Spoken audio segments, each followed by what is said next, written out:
Okay, so hi everybody. I'm going to talk about responsibility-sensitive safety. It's a model for safety of autonomous driving that we developed here at Mobileye. The talk is based on a white paper that we put online on arXiv together with Shaked Shama and Professor Amnon Shashua. Okay, so the starting point of our model stems from a problem. The problem of safety of self-driving car. And the problem is that we cannot actually give any guarantee or any meaningful guarantee on absolute safety of autonomous driving. To understand the problem, look at the picture here.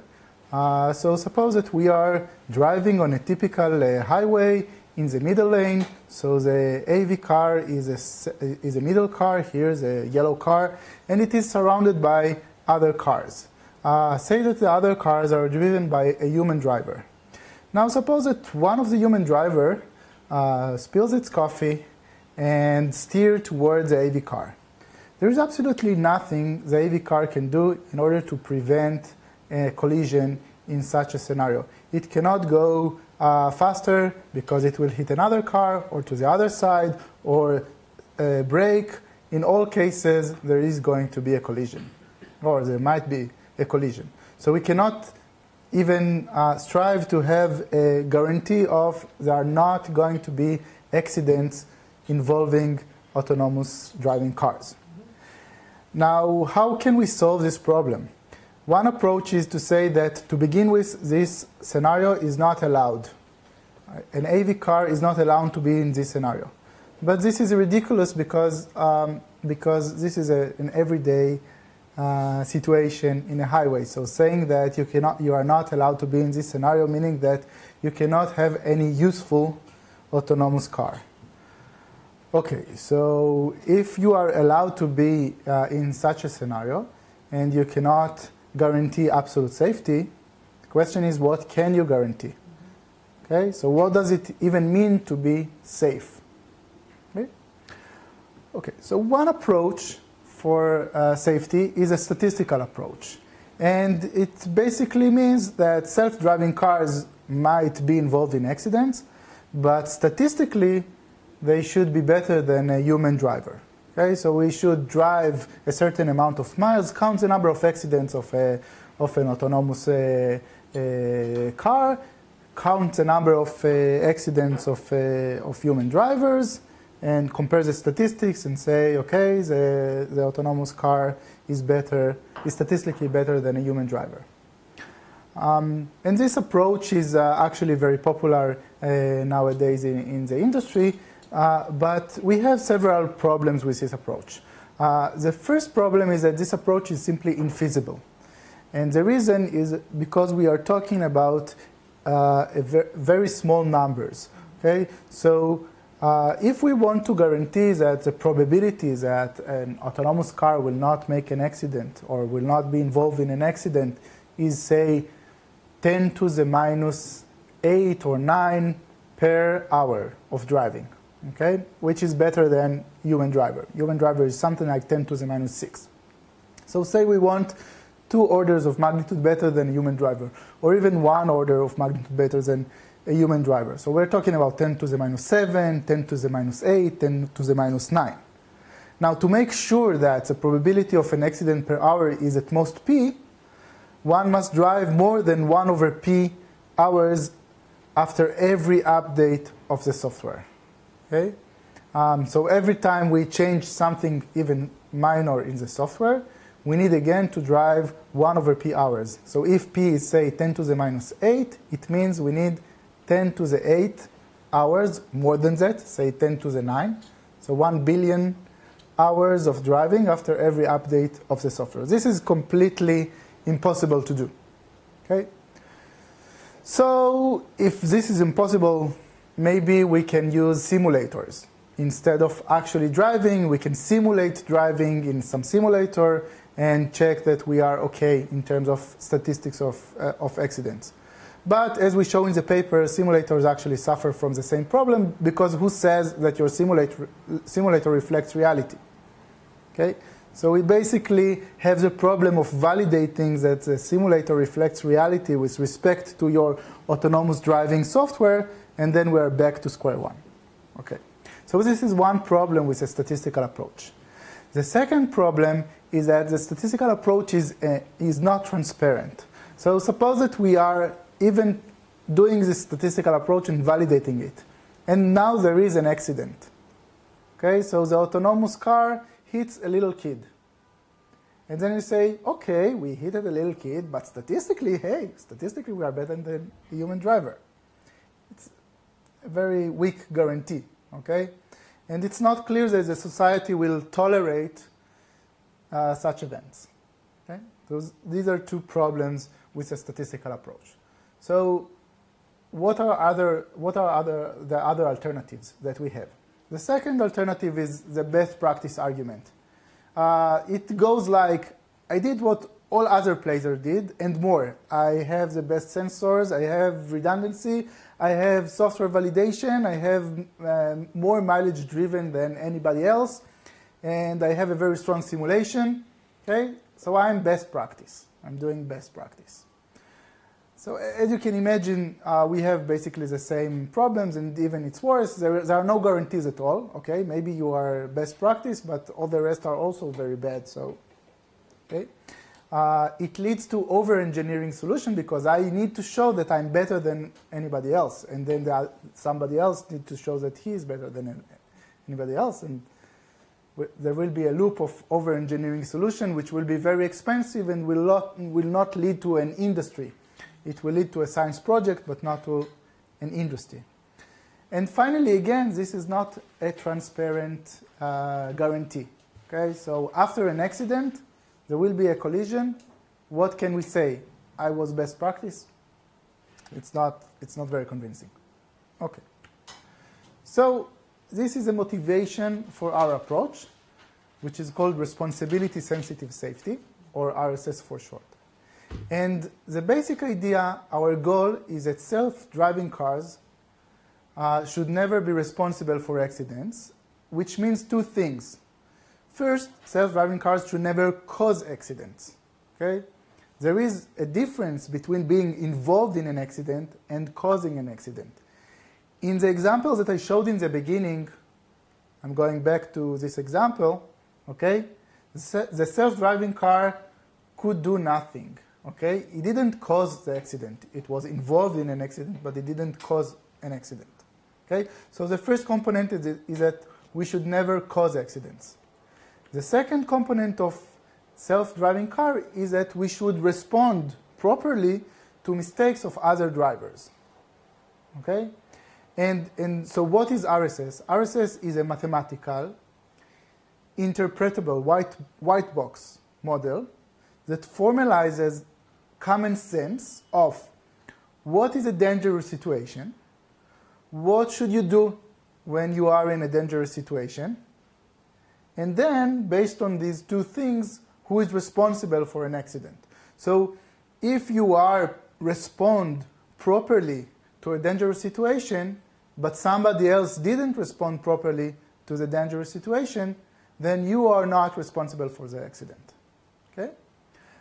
So in a sense, what we like to achieve is to set the rules of the game in advance, to say what is danger, what is proper response, okay, and who is going to be responsible for an accident, to say it in advance, and not at the aftermath after an accident. Okay? This is a major conceptual contribution of RSS. Now, of course, the devil is in the detail, and we need to explain, can we achieve it? Okay?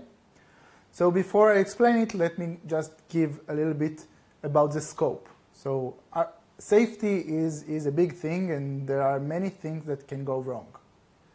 And by and large, we follow the sense, plan, act methodology of robotics, in which sensing part is understanding the present, what is the surrounding environment at the moment.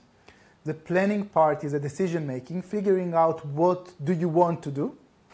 And the acting part is actually doing what needed to be done in order to achieve the planning. So in driving, sensing is understanding where is the road, where are the other cars and pedestrians on the road. Okay? Planning is deciding I want to overtake this car, I want to give way or take way. Okay? This is a decision making. Acting is actually stepping on the brake or adjusting the throttle pedal, okay, in order to move the car according to the plan. Now, RSS deals with safety of the planning model, of the decision making, figuring out what you should do now. It doesn't talk about sensing, and it doesn't talk about acting. It has some implications on both, okay, on sensing and acting, but the focus today is on the decision-making process, okay? And arguably, the decision-making process is the most difficult part at least for the sake of validation, because it involves negotiation with other agents, with other pedestrians and other vehicles on the road, and therefore it should be validated in an online manner, in a closed loop, as opposed to open loop that can be validated offline for the other components. So figuring out what is around me, I don't need to actually act in order to figure out that there is a car here or there is a pedestrian here. But to figure out how I negotiate with other agents, I must actually negotiate with them. Okay? So the focus again is on the decision making in terms of scope. Okay. So back to RSS. RSS it aims at formalizing common sense. And what we are doing is we are formalizing 4 rules, which I think are common sense rules of negotiation with other road users, okay? And they are determining who is responsible for an accident. So the first rule is a hit from behind is not the front car's fault. So if you are driving here and someone hits you from behind, it's not your fault, okay? The second rule says that the first rule is actually not always true, because look at this scenario. Now if the yellow car hits the red car from behind, it is the yellow car, it is a red car fault because it cut into the lane of the yellow car. So if someone performs a reckless cutting and then I hit him from behind, then it's not my fault, okay? The third rule, so figuring out, these are common sense rules, okay? But figuring out, making these rules adjusted to machines and formalizing them in a mathematical way is the big challenge of RSS, and this is what we are going to do next. But first I'm laying down the rules, okay? So the third rule is rule of right of way, okay? So you should give right of way according to the traffic laws. But right of way is something that is given and not taken. So, for example, here, if the red car already entered intersection, even though it has a stop sign, then the yellow car should adjust speed and slow down and not hit him just because I have the right of way. Okay? And the fourth rule is to be careful of areas with limited visibility. So if I drive in this scenario and there are parked car here and there may be a little kid that comes out of these around these cars, then I need to be careful, and we need to formalize what does it mean to be careful enough. Okay? So these are the 4 things that RSS formalizes. Now, RSS is a formal model, a formal mathematical model. And whenever we construct mathematical models for reality, we need to take into account 2 considerations. The first consideration is soundness. So we want that the model will be aligned with common sense. So if the model says that the self-driving car is not responsible for some accident, and I will ask you, what do you think? Then you should agree, okay?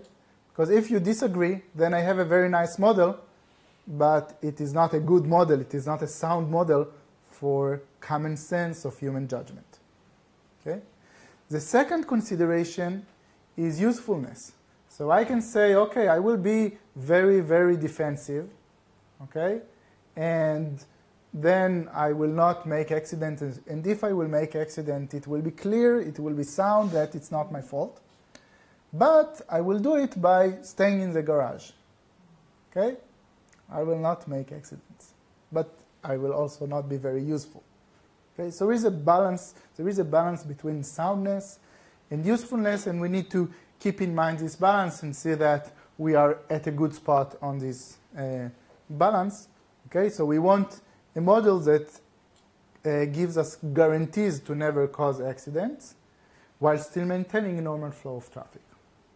All right. So let's talk a little bit about usefulness in the part on how to ensure that a driving policy does not lead to accidents of our blame.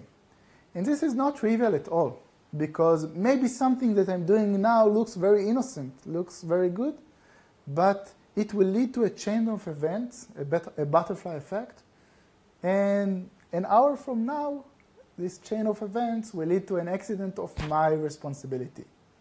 Okay?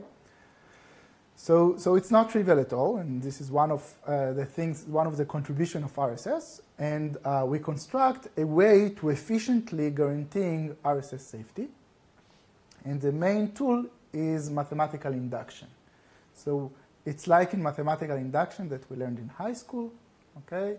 When you want to prove something for every number, you start with 1, okay?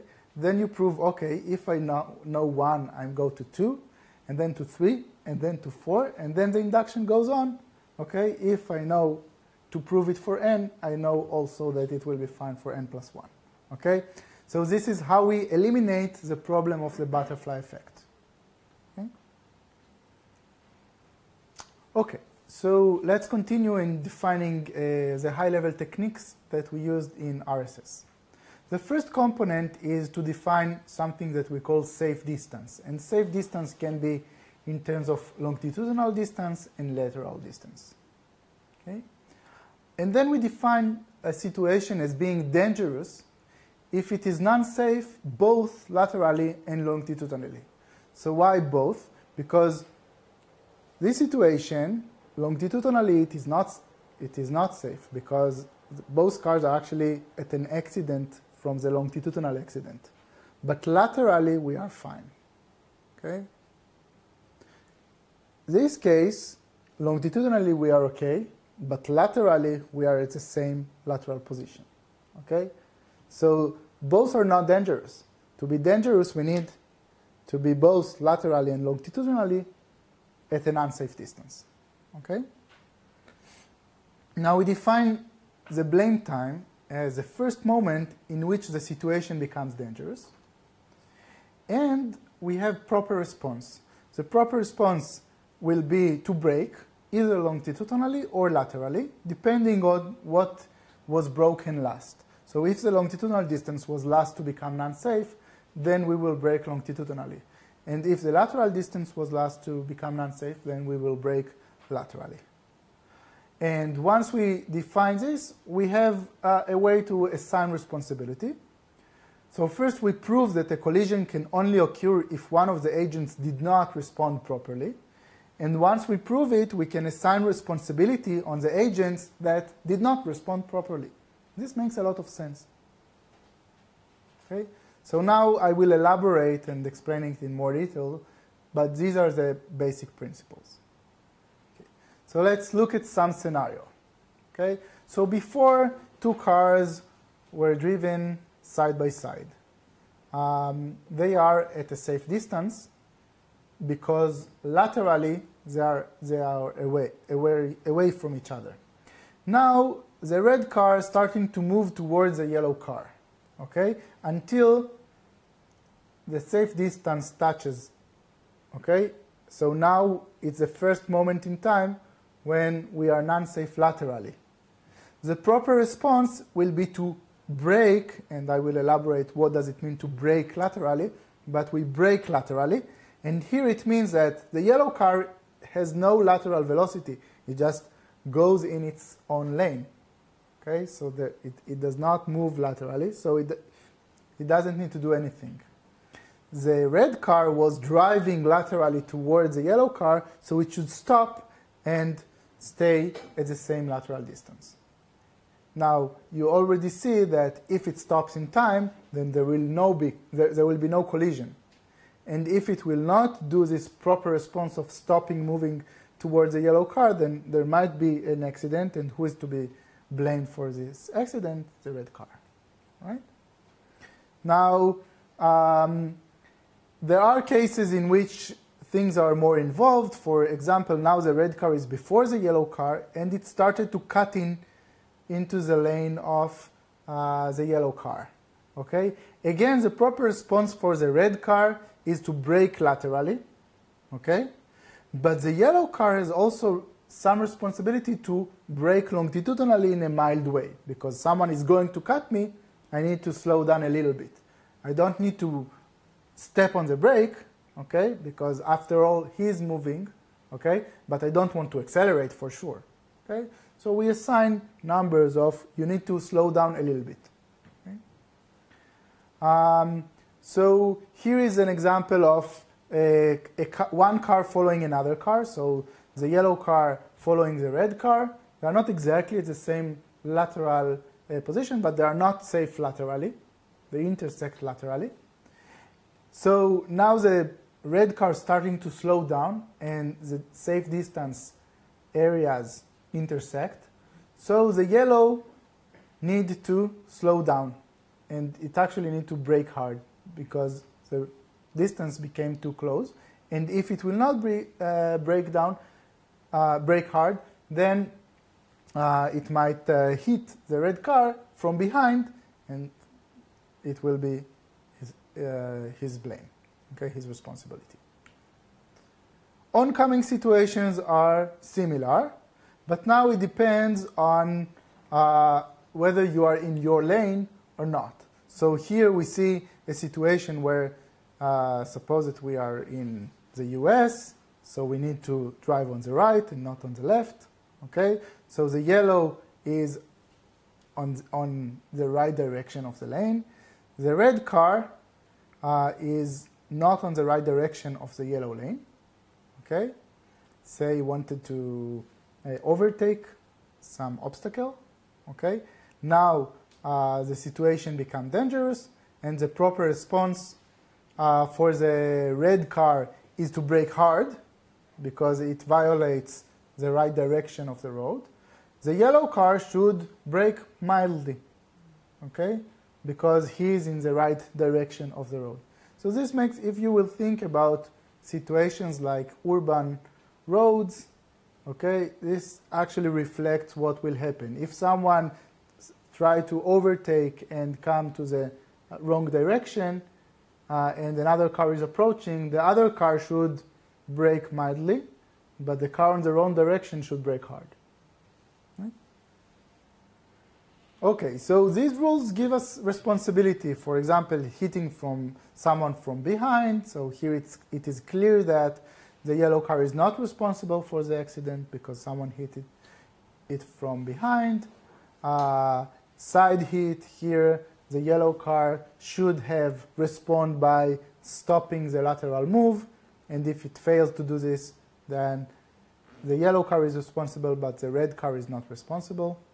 There may be cases when both cars are responsible, so both started to go toward each other, and then they are both responsible. This is fine. Okay, so all of this discussion was based on the notion of safe distance. So let's define what do we mean by safe distance. I will explain it for the longitudinal distance first, when both cars are driving to the same direction. So car A is driving behind car B. Both of them are driving to the same direction. There are parameters of the safe distance. The parameters are response time, maximal acceleration, maximal brake, and sufficient brake. And now we can define the distance between A and B to be safe if, in case B will start braking with maximal power. Okay, so B is doing, for some reason, an emergency braking. Okay, A needs some time to figure out that B is braking. So during this response time, A doesn't even know that B is braking because, for any reason, or because if it is an autonomous car because of delays in sensing and in control, or if it is a human driver because he plays with the radio or something like that. Okay. So during this response time, A might even accelerate. Okay. But then he figures out, I need to brake. Okay. So A starts to perform sufficient brake, and this will lead to some dynamic. And if this dynamic ends without a collision, then we say that the distance is safe. Okay?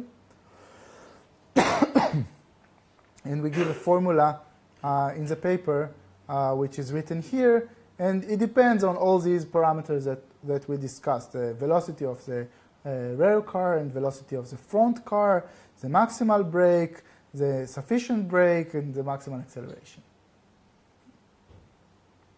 Now, in lateral, it is more tricky. So, for example, look at this situation. So the red starts moving towards the yellow car, and then it stops moving. Okay? Now they are very close. And now the yellow moves a little bit. Okay? In this case, the yellow performed the maneuver.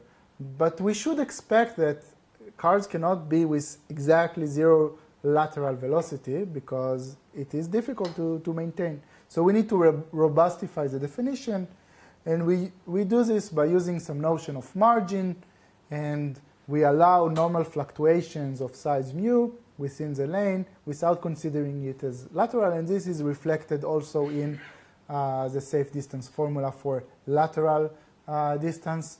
And again, the details are in the paper, but we took care of the problem that you cannot be exactly at the same lateral position.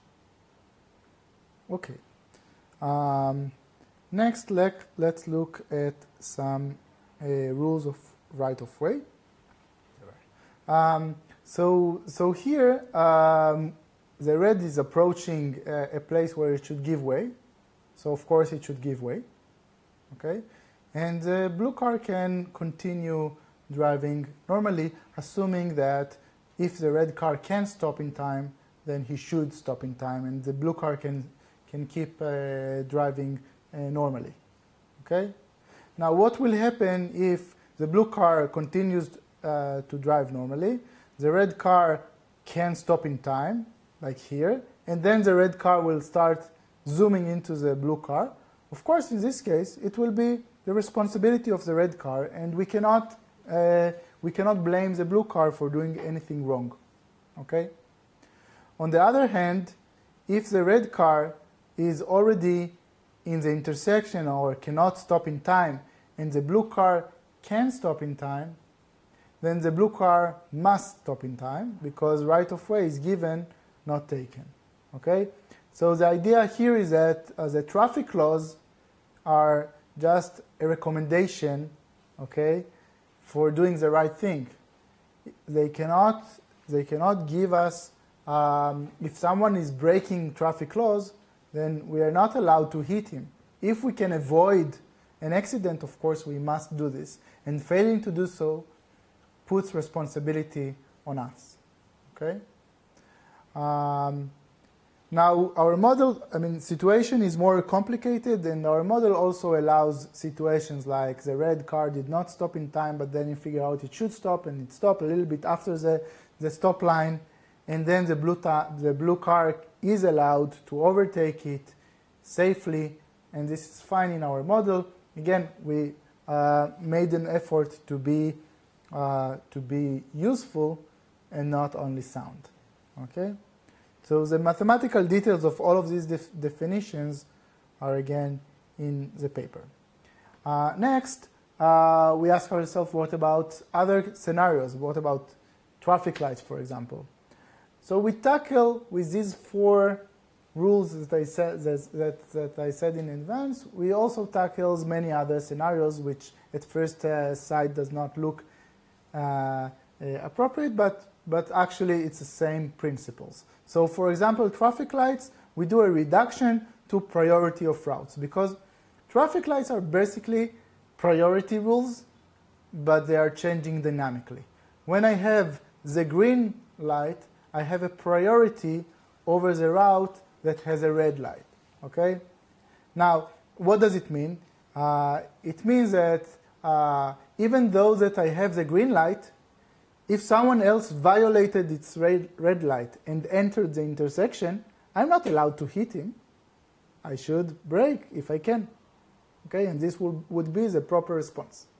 On the other hand, if someone else is standing in its lane and he has a red light, I should not worry that he will, at the last moment, start driving into my lane.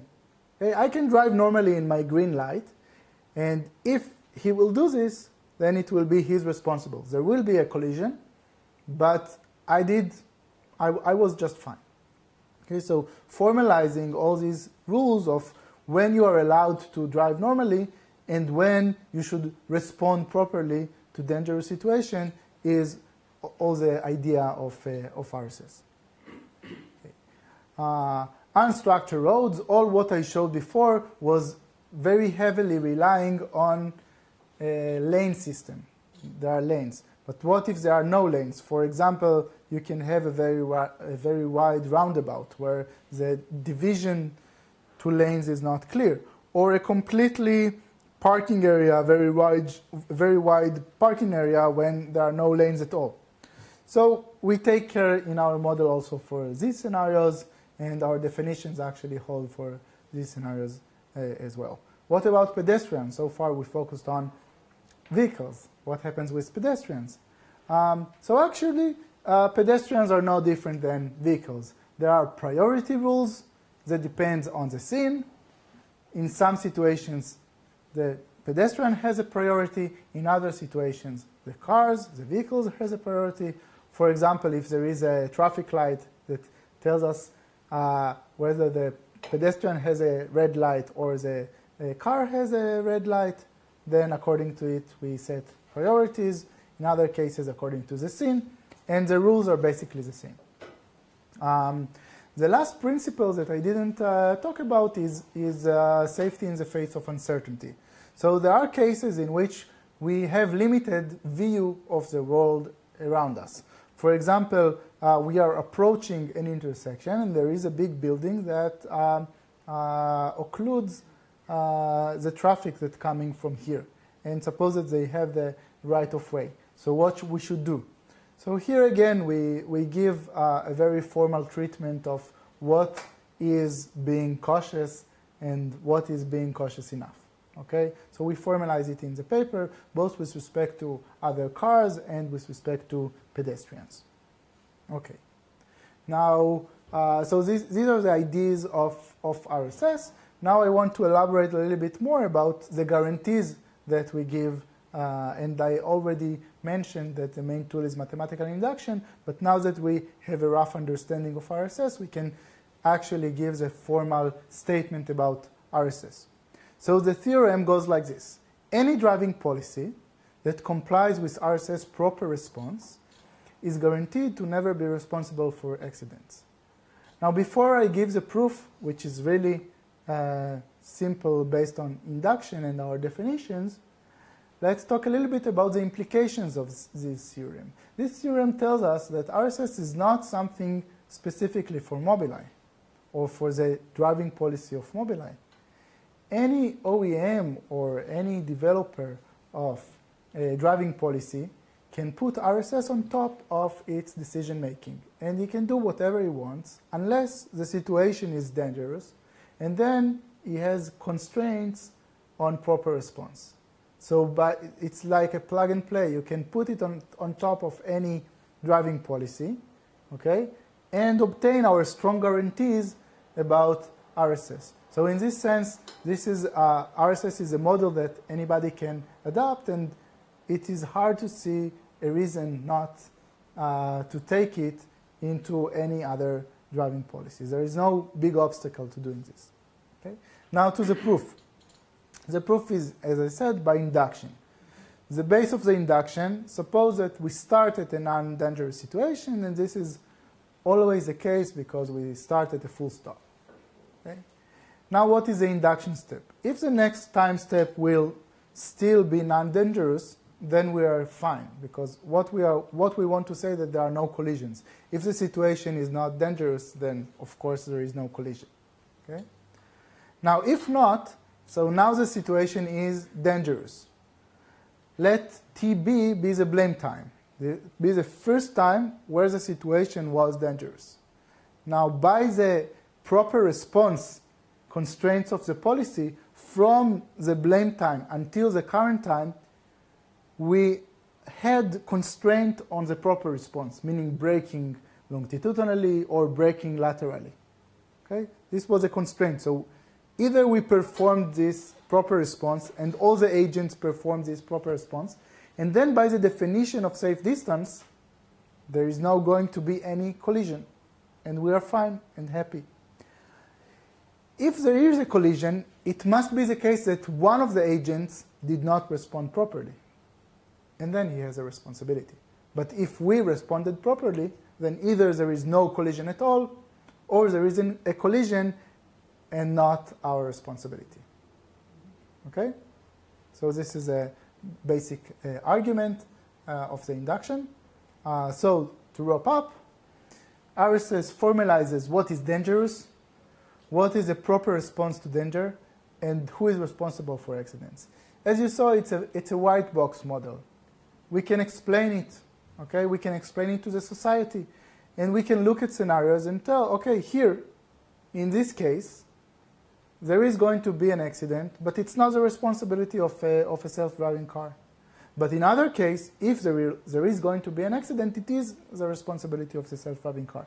So we can come with a very clear notion to the society about what exactly do we mean by safety of self-driving cars. Instead of saying there is not going to be accidents, we cannot say it because there are going to be accidents. We're not saying that statistically we are better than a human driver because it's irrelevant. We're not saying that we are best practice, again, because it's a very real guarantee. What we are saying is we give a very clear taxonomy of if there is going to be an accident, it's going to be an accident because someone else did something really stupid. We tried to respond properly and we applied the proper response, and it didn't help and an accident occurred. So clearly, it's not a malfunctioning property of the self-driving car, and we in advance set the rule of the games and say, this is what we are going to do in this situation, and this is what we are going to do in that situation. The RSS model is sound in the sense that it complies with the common sense of human judgment. One of our activities is we went over typologies of car accidents of NHTSA involving more than 6 million car accidents, and we wanted to verify that indeed RSS complies with common sense, and it is.